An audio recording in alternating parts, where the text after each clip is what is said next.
3 लाख टंकार भोजी भात सांग को टेंट खर्च, 4 लाख टंकार सुना गहना, 5 लाख टंकार जानी यौतुक, आ 2 लाख टंकार नगद कैश। आ गोटे बापर सारा जीवन कमाई ता झील को दे सारा पर भी से झीर शाशुघर लोक कहती तो बापा कौन अधिकटा दे कि। अरे यौतुक नौथिबा मनीष मैंने टिके तो शरम कर।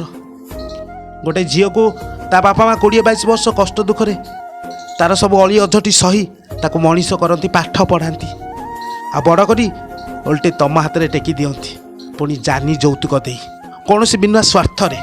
कौन से बापा माँ को आशा न थे ता झीटारू किसी पाइबार।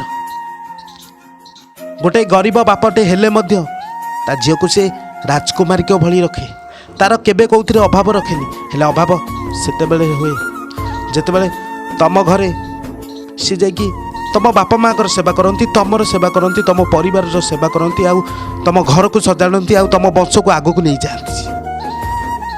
एते सब करला परे गोटे झील को शुणा पड़े कौन तो बापा माँ एतिक शिक्षा देना बाहर दुनिया